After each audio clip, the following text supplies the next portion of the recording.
తిరుప్పావై 15వ పాసురం.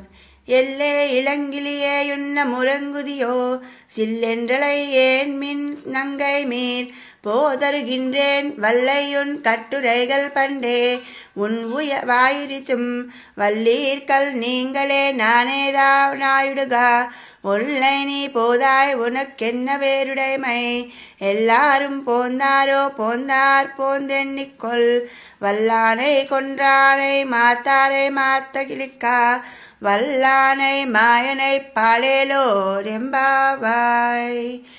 ఈ పాసురమునందు లోపల ఉన్న గోపికకు బయట ఉన్న గోపికలను సంవాదము కూర్చబడినది. బయట గోపికలు లేత చిలుక వంటి కంఠమాధుర్యము కలదానా, ఇంకనూ నిద్రించుచున్నావా, అయ్యో ఇదేమిటి అని ప్రశ్నింపగా, లోపలి గోపిక పరిపూర్ణలాగు గోపికలారా, చికాకు కలుగునట్లు బిగ్గరగా పిలువకుడు, నేను దేవచ్చుచున్నా అని సమాధానము చెప్పెను.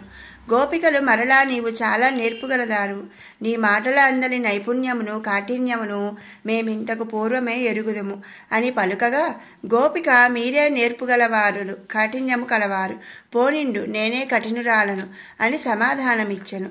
పిమ్మట గోపికలు, నీకీ ప్రత్యేకత ఏమి, ఆ విధముగా ఏకాంతమున ఉండెదవేళ వేగముగా బయటకు రమ్ము అని పిలువగా, లోపలి గోపిక అందరూ గోపికలను వచ్చినారా అని ప్రశ్నించినది.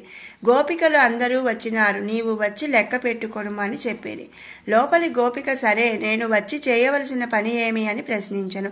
అప్పుడు బయట గోపికలు, బలిష్టమగు కువలయాపీడమును ఏనుగును చంపిన వాడును శత్రువుల దర్పము నడిచిన వాడును మాయావి అగు శ్రీకృష్ణుని కీర్తిని గానము చేయుటకు రమ్ము అని పలికిరి.